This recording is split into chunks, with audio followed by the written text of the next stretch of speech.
Olá, tudo bem com vocês? É um prazer estar aqui nesse chat no dia 28 de janeiro, voltando aí de um curso condensado de regressão intensivo, que foi maravilhoso. Muito obrigada a todos vocês que vieram e aos que não vieram vão ter a oportunidade de continuar esse curso, tá ok? Eu tenho muitas perguntas para responder hoje, eu vou começar com o Valdinei. Ele diz assim: olá, professora Fátima, boa tarde a todos. Professora, o mecanismo de defesa do isolamento transforma a personalidade, na sua opinião? Olha, Valdinei e alunos, primeiro, um mecanismo de defesa, ele nunca vem sozinho, né? O isolamento. Ele vai vir sempre junto com muitos mecanismos de defesa. Não existe ninguém que tenha um mecanismo de defesa. Haverão muitos e muitos. No livro Teoria Geral das Neuroses, do Otto Fennekel, é um livro que eu recomendo, da Martins Fontes, é onde você tem um maior número de mecanismos de defesa. Claro que os mecanismos de defesa transformam o comportamento. Aliás, toda neurose transforma o comportamento. E da neurose faz parte os mecanismos de defesa. Não é só o isolamento, Valdinei. Todos os mecanismos de defesa transformam o comportamento das pessoas, porque exatamente elas estão se defendendo de algo que não está lá. Né? Seria a mesma coisa que nós, aqui, saíssemos correndo porque nós imaginamos que lá fora tem um bandido. Isso muda o comportamento e quem estiver de fora vendo o que está acontecendo vai falar assim: nossa, Maria de Fátima e essa moça que trabalha aí, a Anabela, elas estão malucas, porque não tem nenhum bandido e elas estão correndo. Há um mecanismo de defesa nas duas que, quando houve um barulho, porque já estiveram num tiroteio, tem esse comportamento. Então, todos os mecanismos de defesa mudam. Não é a personalidade. Personalidade é persona. Mudam o comportamento, mudam as características da neurose. Personalidade é uma composição de personas, tá? Está mais ligada à teoria do Jung que à teoria do Freud, tá bom? O Valdinei: professor, as características dos comportamentos de pessoas fixadas nas fases psicossexuais, eu encontro em qual volume? Não faço a menor ideia. Até porque eu não consigo decorar essas coisas, entendeu, Valdinei? É preciso que você...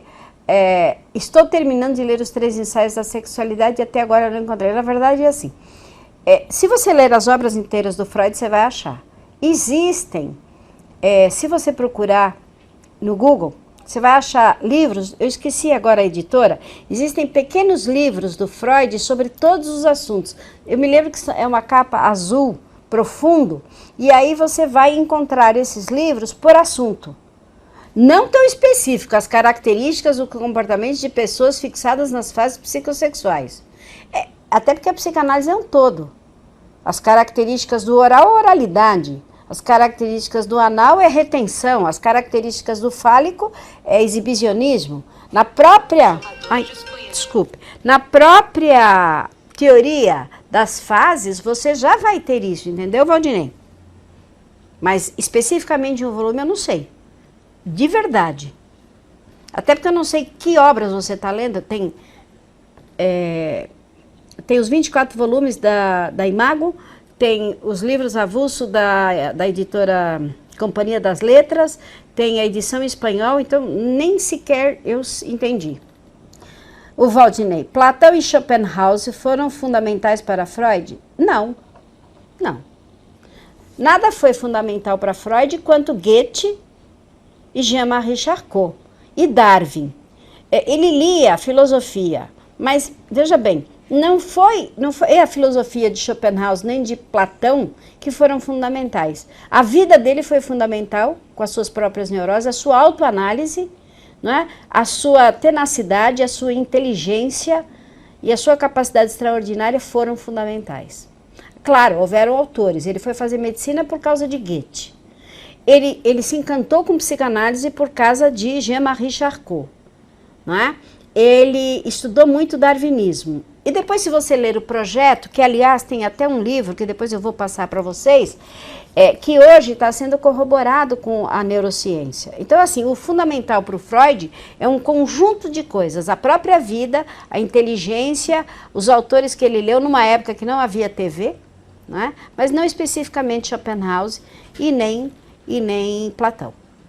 Claro que ele leu todos os filósofos, mas O Valdinei diz, professora, a terapia com ayahuasca promete trazer o inconsciente para a consciência em praticamente um dia. Os especialistas fizeram uma analogia entre a análise e o uso de ayahuasca. Os resultados obtidos pelos psiquiatras e neurologistas mostram que as pessoas que fazem uso do ayahuasca poderá equiparar-se a um ano de terapia psicanalítica. O que a senhora acha disso? Abrir a caixa de Pandora e deixar aberta poderá... Já vou te dizer o seguinte, eu não sei que psiquiatras foram esses, porque não sei se você se lembra daquele rapaz que tomava o ayahuasca e matou um cartunista e o filho dele.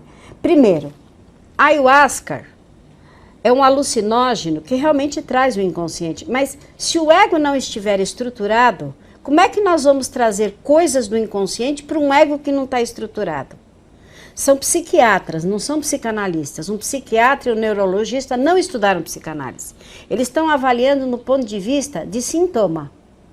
Você, na verdade, faz aquilo que a hipnose clássica faz. Você troca de sintoma. Então, você dá ayahuasca para uma pessoa. Para você trazer o problema, então faz regressão. Que além de não ser... A ayahuasca, você vomita, passa mal, é uma religião. Eu sou absolutamente contrária ao uso desse alucinógeno para fins de qualquer nível. É a mesma coisa que tomar uma cachaça, ficar bêbado e conseguir soltar tudo. Vou dizer para o meu paciente, ó, você toma uma cachaça e vem fazer terapia. Visceralmente contra. Psiquiatra e neurologista não entendem de psicanálise. Paciente meu é o seguinte, se eu suspeito que ele tenha uma patologia mais que não seja uma psiconeurose, que seja uma psicose, uma esquizofrenia, uma bipolaridade, um transtorno borderline, vai para o psiquiatra. O psiquiatra medica. E nós trabalhamos essas produções do inconsciente. Uma pessoa que não tiver o ego estruturado, você tem que fazer uma análise para ver se esse ego está estruturado. Por isso é que a terapia demora. Precisa estruturar o ego. Como é que você pega uma pessoa desestruturada? Olha, é a mesma coisa, vou fazer uma analogia. Você tem um paciente que precisa ser operado, porque tem, sei lá, pedra na vesícula, mas ele tem uma anemia grave. Ah, legal, tem uma operação da vesícula que é mais rápida. Ele só tem perigo de morrer. Então, por que nós não vamos tratar primeiro a anemia dele, que está mais grave do que a pedra na vesícula, que pode esperar? É a mesma coisa que a ayahuasca. O ego está desestruturado, você traz o componente do inconsciente que o paciente não está preparado, e o que pode acontecer? Uma cisão de ego, né? Ele pode ter uma crise, sei lá, horrível, ficar pior do que chegou, jamais em tempo algum, na minha humilde opinião. Tá bom? A Deise nos pergunta, conheço pessoas que usam a ayahuasca e acham que vão se iluminar, pois tomaram uma vez por mês e acham que é uma terapia. Então, mas isso existe, as pessoas não têm informação. Claro que sim, até porque é uma droga que foi considerada, tanto a ayahuasca quanto a ibogaína, que vocês nem sabem o que é ibogaína. Todas elas não são proibidas. Só o álcool que é liberado. A pior é o cigarro. Esse para a indústria de bebidas e de cigarro é uma beleza, porque ó, vende porque não faz mal para ninguém. Aí vem o pessoal com essa coisa de eu vou alcançar a espiritualidade tomando ayahuasca. Você vai alcançar a espiritualidade quando você conseguir cuidar de você. Quando você tomar conta de você, tiver responsabilidade para tomar conta do outro. Para com essa palhaçada de aspirar à espiritualidade. Morto, nós vamos trabalhar quando a gente morrer. E espiritualidade é quando você conseguir amar tanto o filho do outro quanto você ama o seu. O resto é conversa fiada e gastar dinheiro desnecessariamente. Olha, fico brava com isso daí. Pauline, boa tarde, professoras e colegas de formação. Gostaria de saber a respeito do conceito de ego do ponto de vista freudiano e do ego do ponto de vista do senso comum. Obrigado. Pois não, Pauline. Ego no senso comum, muitas pessoas acham que a pessoa é egoísta, egocêntrica. Né? O ego representa para as pessoas comuns como algo da personalidade. Né? Eu sou muito egoísta, porque só penso em mim, não penso nos outros. Ou então, eu sou muito egóica, eu só quero aparecer. No conceito do Freud, não é isso. O ego é a expressão do consciente. O consciente tem que se expressar de alguma forma. Então, o consciente é a percepção do ego. Portanto, se esse ego estiver bem estruturado, você se percebe muito bem. Física e psiquicamente, espiritualmente, da maneira que vocês quiserem. Agora, esse ego, para Freud, é a parte consciente. O id é a parte inconsciente. Certo? Entendeu? O Rodrigo diz boa tarde. Boa tarde, Rodrigo, você chegou. Paulinho diz, parte do princípio de conhece-te a ti mesmo. Bem filosófico, perfeito. Valdinei Alves. KKK, adorei. Não entendi. Legal. A Anne diz, cheguei. Vão chegando e vão perguntando, porque eu tenho mais perguntas aqui, viu, gente? Vocês já viram que eu fico meio brava com essas coisas. Sabe por que eu fico meio brava? Porque vende pato por ganso, o povo brasileiro é facilmente enganado. Haja visto aí, me desculpe, João de Deus, né? Então, assim, vendem falsas promessas e as pessoas acreditam com muita facilidade e cobram caríssimo por isso, né? É que nem pai de santo, eu não tenho nada contra pai de santo, mas tem pai de santo cobrando 100 mil reais para trazer seu marido de volta. Meu, não é mais fácil arrumar outro marido? Bom, o Cairo me faz uma pergunta. Aliás, o Cairo vai começar a fazer terapia comigo. Muito legal. Professora Fátima, no último chat, você respondeu minha pergunta dizendo que uma das funções da psicanálise era trazer os recalques do inconsciente para o consciente. Porém, também disse que no inconsciente estão mais memórias boas do que ruins. Conseguiríamos, através da psicanálise, buscar talvez estas boas e felizes memórias para ajudar no processo de melhora do paciente e não buscando os recalques? Isso também é possível? Cairo, é possível. Aliás, chegou a Paola. Tudo bem, Paola? É possível, sim. Mas é um processo para se fazer após a tirada do recalque. É a chamada psicanálise existencial, a psicanálise do dia a dia. Ela é muito usada, por exemplo, Cairo, para esportistas. Então, o desempenho do esporte, o próprio coaching.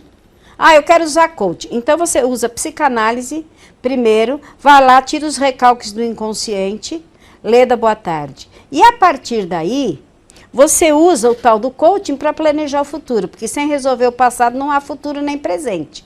Então, sim, nós podemos tirar do inconsciente, fazer o que do inconsciente? Melhorar as qualidades que essa pessoa já tem.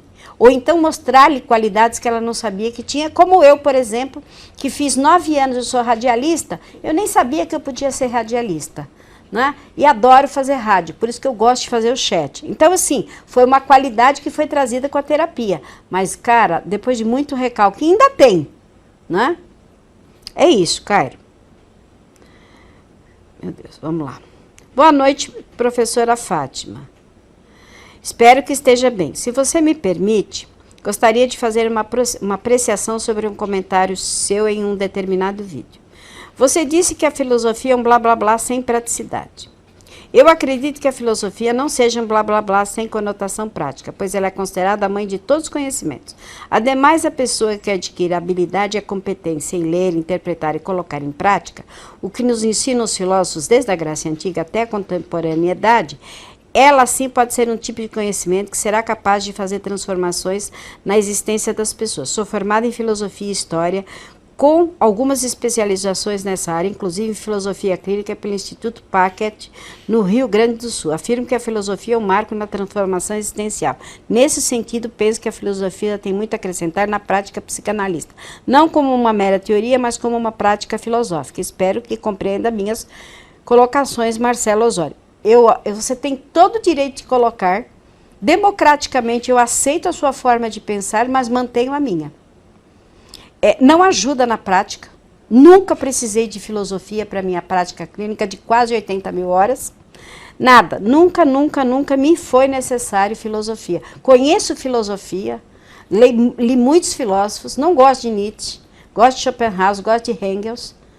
Há filósofos que eu gosto para a minha vida, eles me ajudaram na minha vida pessoal, mas mesmo a própria terapia filosófica que eu conheço, mas nenhuma delas acrescenta na minha clínica. Pode ser que acrescente na sua. Eu aceito e respeito tua opinião, mas continuo com a minha. A Sheila. Olá, Sheila. Boa tarde, professora. O que você acha da técnica de barra de aços? Acho que a técnica de barra de aços nada mais é do que o uso do William Reich, que são as técnicas do William Reich, que são o quê?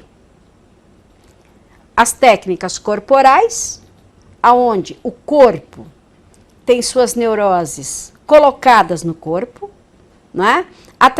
A hora que você conhecer toda a teoria reichiana, você vai entender barra de aços. É que assim, o nome que as pessoas dão às técnicas, quando não conhecem nada de psicanálise, torna-se complexo, porque você cria nomes para coisas que já existem. E isso é comum. Nada contra a barra de axis, mas façam William Reich. Ele vai falar de toda a camada todos os da energia orgânica, que contraria tudo que Freud diz no sentido de energia, não é libídica, para ele é orgânica, vem do sol, está na água do mar, podemos criar caixas orgânicas, podemos tocar nas pessoas, porque ele acredita na memória celular, você toca, você faz como se fosse o Douyin, né? Então todas as terapias corporais têm como base o William Reich, isso sem dúvida alguma. Então pesquise, viu, Sheila? William Reich tratou de religião, política, psicanálise, sexualidade e terapia corporal. E todas as terapias de base corporal, Reich. Um dos grandes pós-reichianos é o Lowen. O Lowen é um dos pós-reichianos, aliás, que eu uso para explicar o narcisismo freudiano. Então, eu recomendo a todo mundo que vai fazer teorias corporais conhecer Reich e os pós-reichianos, tá bem? Tem uma pergunta relacionada ao TDAH e à libido. Se eles têm relação e qual o método? Nenhum. O TDA é o transtorno do déficit de atenção, não tem nada a ver com libido. Nada, absolutamente nada. Transtorno de atenção, que se trata com psicopedagogos e psiquiatra. E libido é uma energia que faz a descarga funcional. Não há tratamento. Libido não é um tratamento. Eles têm uma relação, nenhuma relação. Pelo menos que alguém me tenha me ensinado que não conheço, tá bom? Eu não sei se foi o Marcelo Osório, mas não. A Pauline diz, professor, os traços psicopáticos podem ser o potencial de todo ser humano? Que absurdo! Que traços psicopáticos? Você está falando de psicopata? Psicóticos? Não! Que potencial? Onde você tirou isso? Nossa, Rodrigo, a massagem tântrica também tem relação? Nenhuma. Nenhuma. Reich não falou nada tântrico. Aliás, é outro embuste que vocês têm por aí. Né? O tantrismo é uma técnica milenar que, na verdade, tem a ver em usar a energia sexual que não sai na forma de orgasmo e é usada para outros fins. Tem gente aí fazendo massagem no pênis e na vagina como sendo uma terapia tântrica. Isso é prostituição mascarada. A massagem tântrica é uma prostituição mascarada e cobrada por garotos e garotas de programa. Que me desculpe quem não gostar. Tantrismo é uma terapia oriental, milenar, que não tem nada a ver com Reich, nem com... É a energia sexual que está na Kundalini, que na hora do orgasmo, ela não é usada no orgasmo, é usada para fins terapêuticos.com.br. O casal faz isso. Você não vai num terapeuta fazer isso. Você vai fazer outro tipo de massagem. Hoje eu estou brava mesmo. Pauline, estava assistindo a um documentário sobre psicopatas que parte da dúvida de se todo ser humano tem potencial psicopático pode ser desenvolvido. Ótimo programa, mas qual foi a pesquisa que corrobora uma afirmação dessas? Porque falar e imaginar, eu imagino tanta coisa. Eu acho, por exemplo, que muitos homossexuais que vêm para mim com problema de falar da própria homossexualidade, eu acho que isso vem dos próprios pais que não manifestaram, mas é só um achômetro. Eu não tenho nenhuma pesquisa para corroborar o que eu estou dizendo. Então, assim, pensar, todos nós pensamos, baseado em casos de serial killers. Mas sobre qual é a égide dessa pesquisa? Se são serial killers que são psicopatas, não são pessoas do cotidiano. Então, mas não são... Mas, ó, serial killer é quem mata em série. Nem todo serial killer é psicopata e nem todo psicopata é serial killer. Tem psicopata que não é nada, não faz nada. Então, todo ser humano tem esse potencial ou são os psicopatas? Vamos separar o joio do trigo? Estudos realizados em cima de casos, mas estudos feitos por quem e aonde? Que tipo de pesquisa? É uma pesquisa científica? Está onde? Não há pesquisa na área psicanalítica. Em nenhum lugar do mundo existe pesquisa psiquiátrica. Sim, você tem um médico nos Estados Unidos que fez o índice da maldade. E ele dá, no índice da maldade, ele vai dar números de maldade, de perversidade nos crimes. Esse foi o único médico nos Estados Unidos que eles permitiram que ele entrevistasse assassinos e ele fez o índice da maldade, um programa que não está passando mais no canal ID da TV a cabo, mas era um médico fazendo uma pesquisa, não era uma pesquisa sistematizada, porque as pesquisas sistematizadas são muito caras, geralmente pagas por laboratórios. Né? Então, pesquisa de ficar lá escutando o cara é que nem pesquisa de boca de urna, né? A gente já sabe como é que é, pode ser tudo adulterado. Então, assim, e nós psicanalistas, nada vamos fazer com os assassinos em série, nada vamos fazer com os psicopatas, porque não é da nossa alçada. E psicopata, serial killer é 0,01% da população. O psicopata é seu amigo, mora perto de você, e o sociopata. Para de pensar nesses caras, vamos pensar nos neuróticos. Gente, tem tanto neurótico para a gente atender, para de pensar em psicopata. Ô, Rodrigo, assuntos bafônicos, muito bafônicos, Rodrigo. Bota um mais bafônico aí, Rodrigo. Marinês Pauline, a maioria dos assassinos eram aparentemente pessoas comuns. Aparentemente. Não quer dizer que eu seja assassina, nem você, Pauline. E nós somos comuns. Para de pensar nos psicopatas, senão eles aparecem na tua porta, Pauline. Marinês Pinheiro. Olá, professora, é um prazer estar na sala de aula pela primeira vez. Seja muito bem-vinda. Rodrigo, olha aí, mais a Marinês para você colocar aí.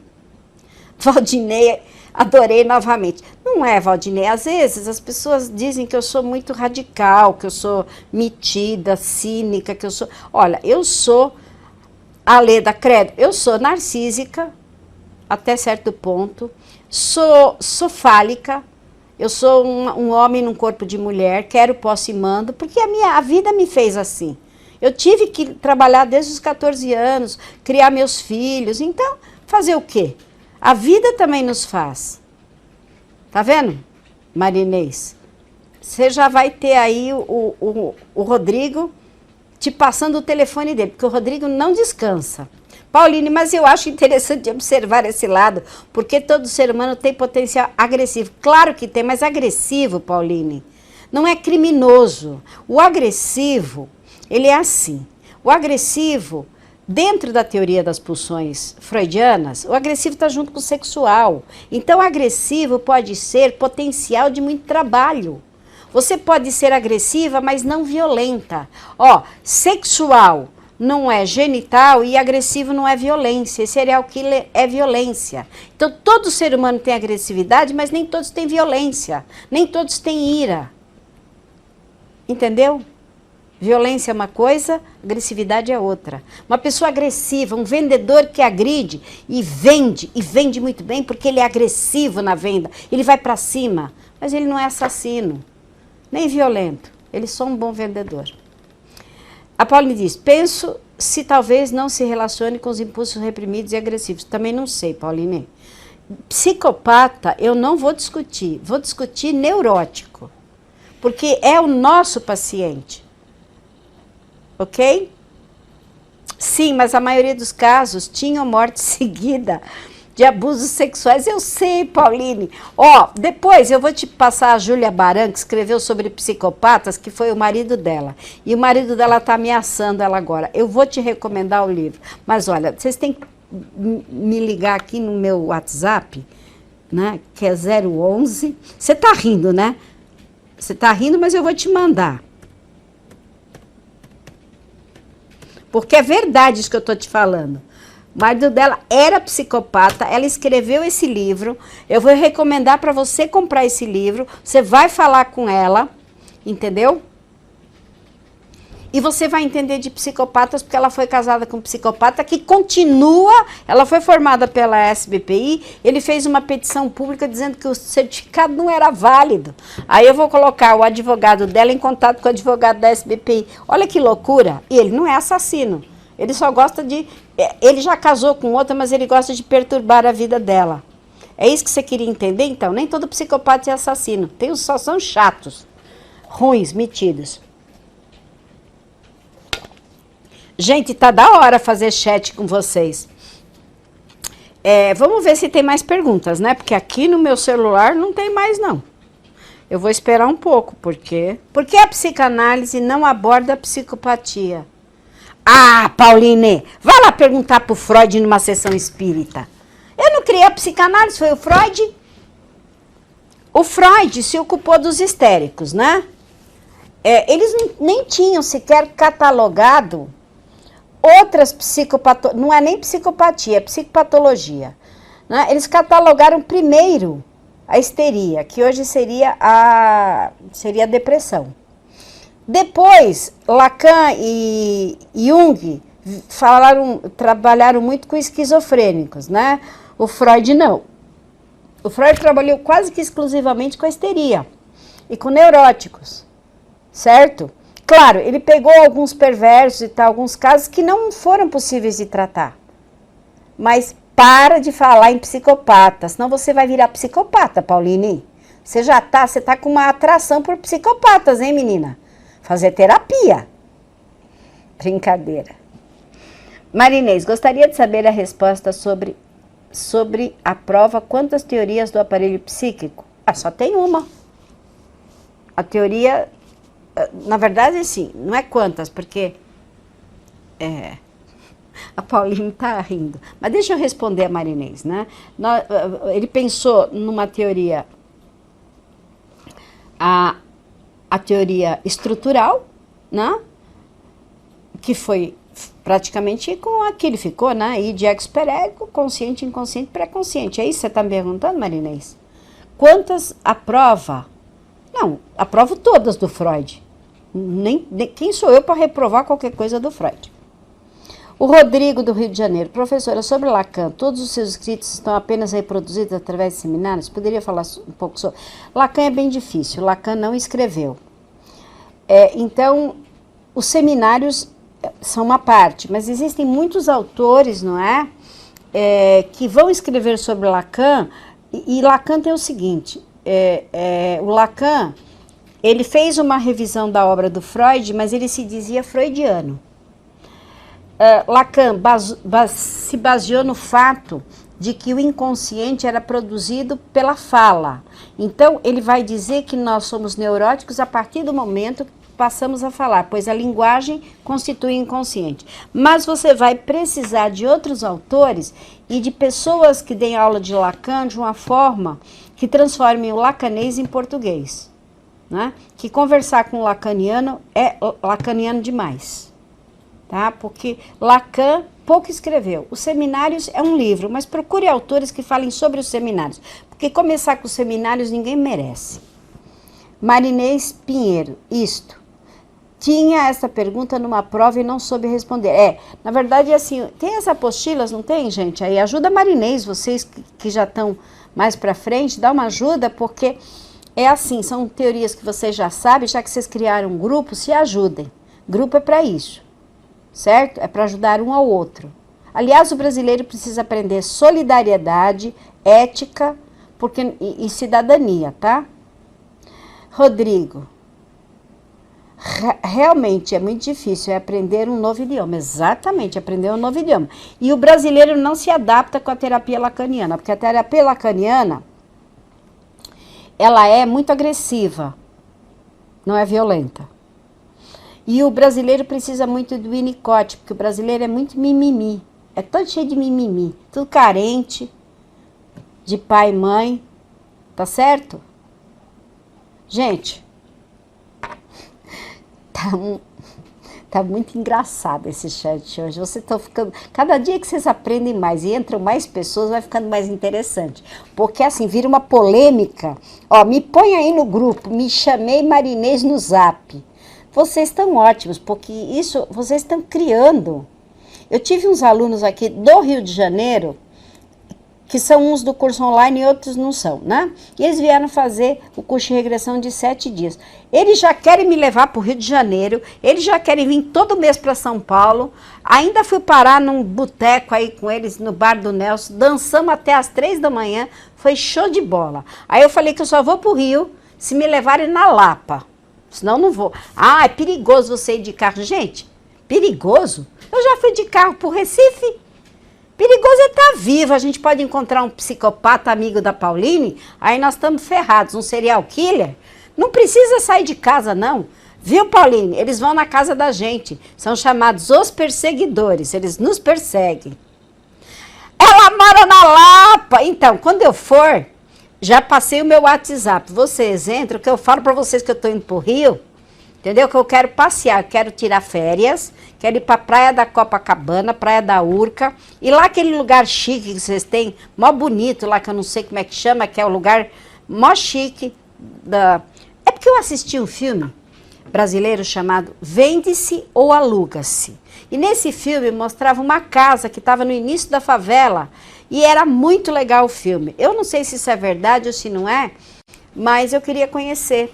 Então eu quero ir passar, sei lá, sexta, sábado, domingo no Rio, assim, quero ir no Museu o Museu do Inconsciente, da Anísia da Silveira, que é lá continua a Pauline. Eu acho muito intrigante esses distúrbios psicopáticos. Você tem algum namorado psicopata, Pauline? É esse o seu problema, meu amor? Com quem você faz terapia? Eu tô preocupada com você. Você tá com muita... Desculpa, mas é engraçado. A Pauline passou o chat inteiro falando de psicopatia. Quando eu estiver aí no Rio de Janeiro, eu vou te explicar ao vivo e a cores. Deveria escrever sobre os psicopatas. Deveria. Faz uma pesquisa no Rio de Janeiro. Você já leu os livros da Ana Beatriz, que é aí do Rio, a psiquiatra, que fala dos psicopatas do Rio de Janeiro? Vai aí procurar a Ana Beatriz, ela mora no Rio, pô. Me chamaram para o manicômio de Franca consultar as histéricas. Perfeito, Pauline, vá, meu amor, vá. Gente louca é comigo mesmo, comigo também. Louco que é louco atrai outros loucos. Porém, você vai de uma maneira muito melhor, terapeutizada, embasada com teoria, você vai para ajudar essas pessoas.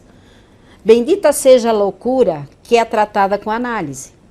Porque eu fiz análise mais de 20 anos só com um analista que já morreu. Eu não mato só maridos, os analistas também morrem. E se não fosse análise, eu não poderia fazer o que eu faço. Não daria conta, viu, gente?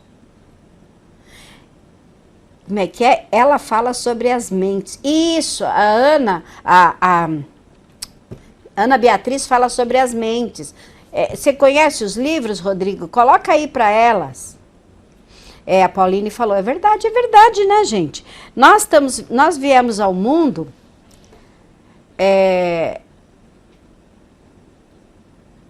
já com essa missão de ser os loucos que se terapeutizam para atender os outros loucos, né? Tem vários autores na literatura brasileira, gente, que falam sobre isso. Se vocês lerem Helena Machado de Assis, vai ser um complexo de Édipo, né? Tem um outro autor brasileiro, que eu não me recordo agora, que escreveu Olhai os Lírios do Campo, que fala sobre loucura. A Vivi está falando, o psicopata mora ao lado. O psicopata, o neurótico, o esquizofrênico, o megalomaníaco, o alcoólatra, o tarado, o pedófilo, todo mundo mora ao lado, gente. Nós somos famílias normais, ninguém é família de comercial de margarina. Ou você acha que fechando a porta de casa é tudo legal? Não é, gente. Quem atende em psicanálise não precisa assistir filme. A realidade vem para dentro do consultório. Tá certo? Ó, gente, pelo amor de Deus, esse chat tá muito, muito, muito engraçado. Aliás, vocês estão ficando... Eu queria saber, Pauline, quanto tempo de curso você está? Porque, meu, você tá bem inteirada aí. Você não me falou ainda. Como saber se uma pessoa é esquizofrênica, ela tem algum perfil específico? Tem sim, Marinês. O esquizo, se ele não está medicado, ele poderia ter várias formas de esquizofrenia. Esquizofrenia seria uma personalidade dupla. A Pauline já tem 1 ano de curso e já está fazendo terapia. Então, o esquizofrênico, ele pode ser um esquizofrênico em níveis que, tomando Aldol, ele se mantenha. Ele tem delírios, ele surta, ele sai da realidade. Então, ele tem comportamentos específicos que você vai aprender em psicopatologia para que você distinga um esquizofrênico de um psicótico, de um paranoico, de um bipolar, de um borderline e um neurótico e um perverso. Tudo isso você vai aprender. Aula super boa de hoje. Obrigado, professora Sheila. Não é aula, é chat para vocês fazerem perguntas, mas é claro que vocês têm o direito de perguntar tudo, até filosofia, que me desculpe, mas eu posso estar completamente errada, eu não me coloco como a pessoa certa. Eu aceito todas as ideias, mas eu acho que eu tenho que ter direito à minha opinião, né? E olha, eu sou uma pessoa que, se eu mudar de opinião, eu peço desculpas e digo, eu mudei de opinião porque você estava certo. Não tenho nenhum orgulho próprio de dizer que eu sei tudo, eu não sei nada. Eu estou sempre aprendendo em qualquer coisa que eu faça. Erro e acerto como todo ser humano. Muito bom estar com vocês. Até segunda-feira. Obrigado. Continuem bem.